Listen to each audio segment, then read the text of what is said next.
My girlfriend leaned back, rolled her eyes and said, "Ugh, you're literally the last person I'd ever marry." Right in the middle of our 5-year anniversary dinner, I just smiled and said, "Well, thanks for clearing that up." When she reached for the little velvet box I'd set on the table, she had no idea what was inside, and it definitely wasn't what she was expecting. So there I was, 28 years old, sitting across from Vanessa at our favorite steakhouse, watching her thumb through Instagram while our $200 steaks sat there cooling off. We'd been together for 5 years, and she still couldn't put her phone down for even 5 minutes. "Could you please put that away? It's our anniversary," I asked, trying to keep my voice calm. She let out this exaggerated sigh, like I just asked her to solve world hunger. "God, you're so needy sometimes," she muttered. The waiter showed up with the champagne I'd ordered. Not the $500 top-shelf bottle, but still a nice $120 one. Vanessa took a sip, wrinkled her nose, and said, "This tastes cheap." It's Maya's boyfriend got her Cristal for their 3-year anniversary. I sat there watching her scroll, comparing our night to every overfiltered photo on her feed. Then, without even looking up, she dropped the line like it was nothing, double-tapping a yacht picture while twisting the knife. "Honestly, Tyler would never take me somewhere this basic. That's why he's marriage material and you're literally the last person I'd ever marry." Tyler, her work friend, who'd been slipping into conversations more and more lately. "Thanks for the clarity," I told her, pulling the velvet box from my jacket pocket, the same box I'd been carrying for the last 2 months. Her phone hit the table, eyes wide. "Oh my God, Ethan, I didn't mean..." "Open it, baby. I was just talking. You know I say things when I'm hangry. Open the box." Her hand was shaking as she lifted the lid, and the look on her face? Absolutely priceless. Inside was a car key. Not just any key, the key to the BMW she'd been driving for the last 2 years. The one I bought. The one in my name. The one she bragged to everyone about owning. I don't understand," she stammered. "It's simple," I said. "You want Tyler? Fine. But you'll be taking the bus to see him." "This is about what I said, Ethan. I was joking." "No, you weren't. You were being honest, maybe for the first time in months." I stood up, dropped $200 bills on the table. "Dinner's covered.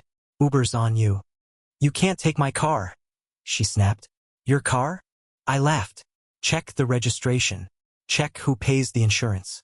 Check whose credit took the hit for the loan." Her eyes filled with angry tears, not sad ones. "Where am I supposed to go? Tyler's marriage material, right? I'm sure he's got a nice place."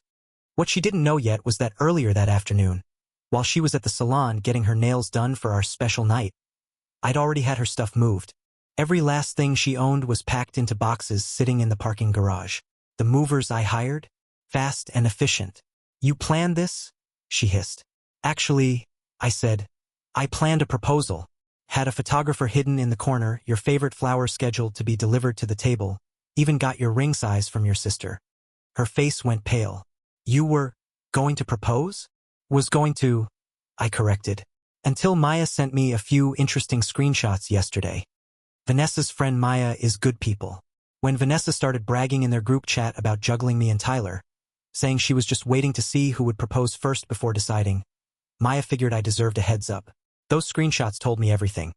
5 months of Vanessa playing both sides, putting dates with Tyler on my credit cards, and telling him she was trapped in an abusive relationship. She couldn't leave. "Maya's a lying bitch," Vanessa snapped. Maya included timestamps and photos. I shot back. "Ness, you taking selfies in Tyler's bed while I'm at work isn't exactly a mystery."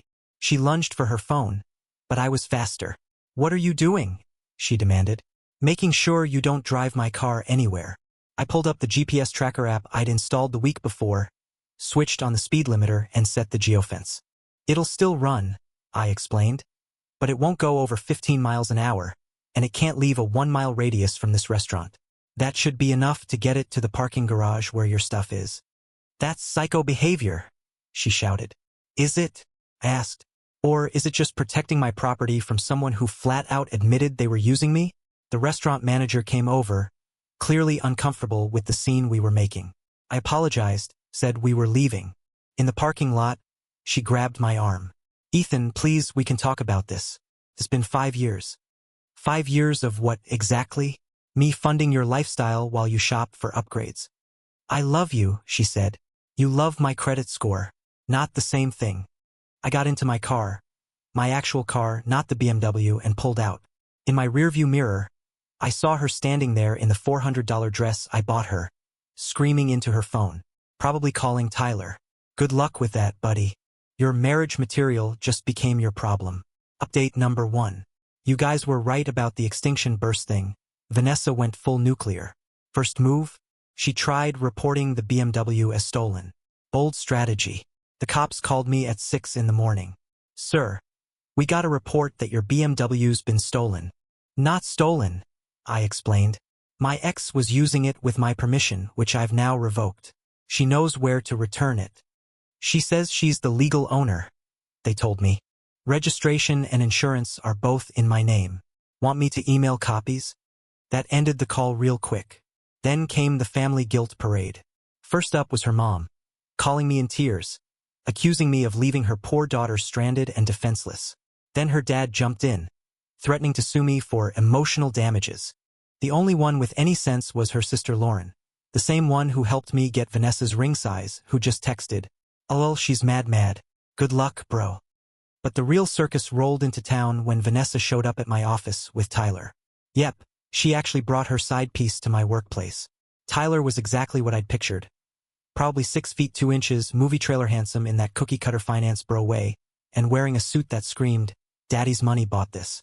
They cornered me in the lobby like they were staging an intervention. "We need to talk," Tyler said, all casual, like we were buddies from college. "No, we really don't," I replied. "You're being childish," Vanessa cut in. "You're ending a 5-year relationship over one little comment?" "One comment," I asked. "Do you want me to pull up the screenshots where you called me temporarily useful? Or maybe the ones where you said Tyler's trust fund made him husband material?" Tyler's face changed instantly. "Trust fund? I don't have a trust fund." "Oh, this was chef's kiss perfect. No trust fund, huh? Funny. Vanessa told her group chat you were loaded. Said your family owned that big development company downtown." Tyler shook his head. "My family owns a food truck." Vanessa's face drained of color. "Tyler, I can explain." "A food truck?" he repeated. I couldn't hold back. I laughed right in front of them. "She's been running game on you too, man."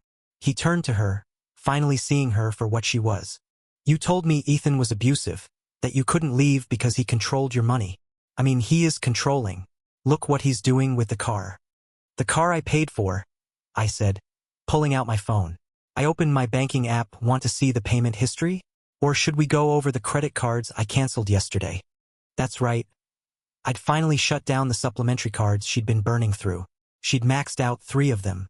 The charges, dates with Tyler, and gifts she told him were from her successful marketing career. "You don't have a marketing job," Tyler said, his voice getting louder. "You told me you were a director." "I am in marketing," she insisted. "I do social media." "She sells weight loss tea on Instagram," I clarified, "to about 3,000 bot followers." That was enough for Tyler. He just turned and walked out. Vanessa tried to follow, but building security wasn't having it. Apparently yelling in the lobby gets you banned. She waited outside for 3 hours, spamming me with 97 texts ranging from "please talk to me" to "I'll ruin your life" to "I know you still love me." I didn't answer a single one. I did something better. Remember that photographer I'd hired for the proposal? He had a no-refund policy, so I decided to make the most of it. Booked the session anyway and got professional shots of me returning every piece of jewelry I'd ever bought her. The tennis bracelet, the earrings, even that Tiffany necklace she lost. Funny thing, I'd seen it in one of her selfies at Tyler's place. The pawn shop handed me $3,800 for the lot. Not bad for items she'd once called priceless. And then came the truly satisfying part, the BMW. She still hadn't given it back. The geofence I set was driving her insane.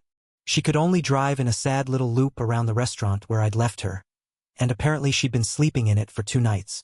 Her parents wouldn't let her move back in. Why? Because Lauren spilled the whole truth. Turns out, Vanessa had pulled this exact scam before, in college and with her last ex. Both times, her parents swooped in, paid her debts, and patched things up. This time, they were done. Her dad even called me back. But this time to apologize. "We enabled this. I'm sorry you got dragged into it." Thanks, Mr. Whitman, I said. Did you really hire movers to pack her stuff? Every last thing. Even labeled the boxes. Good man. Don't take her back. Not a chance. Oh, and son. Change your locks. She made copies. Already done. But the heads up was appreciated. Update number 2. Vanessa finally returned the car. But not before one last, glorious display of entitlement. She actually hired a lawyer, some low-rent ambulance chaser, who sent me a demand letter listing her conditions. Transfer the car title to her name. 6 months of transitional support. Payment for domestic labor. This woman cooked twice in 5 years. $10,000 for defamation, for telling the truth. And my personal favorite, the engagement ring she was promised. My lawyer's response was basically, absolutely not. And here's my bill for wasting my time reading this nonsense. But she wasn't done. Next, she started a GoFundMe titled Help Me Escape Financial Abuse. In her little sob story, I was some controlling monster who'd left her homeless and penniless after years of isolation. She made $50 in 3 days, 2 donations. Both from accounts she clearly made herself, anonymous supporter and justice warrior. The comment section was savage. Girl, you were on Instagram 24/7. How were you isolated? Didn't you post last year about your amazing boyfriend buying you a car? Is this the same Ethan you called temporarily useful? Screenshots are forever, sis. She deleted it fast after someone dropped the full screenshot collection from Maya. Then she hit a new low, reaching out to my ex, Sophie, trying to create some survivors club. Sophie sent me every message, complete with crying laughing emojis. She really thought I'd bond with her over you being toxic? Bro, we broke up because I moved for work. We still send each other memes. She's delusional. And the final straw? She tried crawling back to Tyler. She literally tracked him down at his family's taco truck and launched into this big sob story about how I'd manipulated her, poisoned him against her, and ruined her life. Tyler's dad responded by throwing salsa at her. Not even the spicy kind, just regular salsa. But still, that's a level of disrespect money can't buy. Tyler shot me a text later. Appreciate the warning. Total bullet dodged. You want a free taco? I said yes. Can't say no to tacos. And you know what? They were solid. We're not exactly grabbing beers together. But there's this unspoken nod of respect between us now. We both got conned. Difference is, he wasted a month on her nonsense. I burned through 5 years and tanked my credit score. Best part? I didn't even have to lift a finger for revenge. Vanessa's own greed did all the work. According to Lauren, she's crashing at a cousin's place, paying rent, which is poetic justice considering she used to call herself rent-free. She's working at a call center now, clocking in 8 hours a day on the phone. Karma for all those nights she ignored me to scroll Instagram. Tyler blocked her everywhere. Her business Instagram collapsed after the screenshot leaks blew up inside her MLM crowd. Now she's hanging on to some new guy who swears she's been through so much. Poor dude has no idea. Final update. Closure came out of nowhere. I was at the gym, yeah, I'm that guy now. Breakup gains are legit. When Vanessa walked in with a new man. He looked like he'd been printed straight out of Spot Your Sugar Daddy Monthly. Mid-50s, obvious wedding ring tan line, and his shirt unbuttoned just enough to make you question humanity. She spotted me and froze for half a beat. Then, because she's Vanessa, strutted over with him in tow. Ethan, so great to see you thriving, she said, flashing that fake sweet smile. This is Graham. Graham, meet my ex. Graham shook my hand. The abusive one? I laughed before I could stop myself. The financially abusive guy who bankrolled her entire life? Yeah, that's me. Ethan's just bitter, she purred. I'm in a much better place now. Congrats, by the way. Hey, Graham, I said. Quick question. She mentioned Tyler yet? His brow furrowed. Who's Tyler? Nobody. Vanessa blurted, grabbing his arm. Just some guy Ethan made up to sabotage us. I pulled out my phone, still had Tyler's number from the taco truck, and hit call. Yo, Tyler, it's Ethan. You're on speaker. Did Vanessa date us both at the same time? Ethan? Yeah, man, for like 5 months. Why? She's here telling this guy you don't exist. Tell him to run. Oh, and we've got a 2-for-1 fish taco deal today. Appreciate it. I hung up, looked at Graham. Your move. He didn't waste a second. Walked out, climbed into his Mercedes and was gone. Vanessa spun on me, voice hitting banshee pitch. Why do you keep destroying my life? I don't. You do. I just stopped covering for you. 5 years, Vanessa. You took 5 years from me. There's a difference. The gym staff asked her to leave. On her way out, she yelled, I was going to marry you. No, I called back. You were going to marry whoever flashed the biggest ring. I just happened to be the safest bet. Until Tyler. Middle finger, door slam, classic Vanessa exit. That was 3 weeks ago. Lauren says Graham Googled her and found this very thread. Hey Graham, if you're reading. Vanessa's now bouncing around dating apps, workshopping new backstories. Latest one? She's a cryptocurrency consultant. Her parents still won't take her calls. She even slid into Sophie's DMs again. Sophie sent me screenshots. This time Vanessa offered to mentor her in business. Sophie's reply? I'm a doctor. What business could you possibly mentor me in? As for me, I'm good. Better than good. My debt's shrinking without her swiping my cards. I signed up for cooking classes since I never actually learned. She didn't cook either, despite her claims about domestic labor. Been on a few dates. Feels refreshing to be with women who can put their phone down during dinner. I returned the engagement ring last week. The manager remembered me and even gave me a sympathy discount on a nice watch. First big thing I've bought for myself in years. Vanessa still pops up here and there. Burner numbers, fake accounts. All the same recycled lines. She's winning now. Her new guy is better. I'll regret losing her.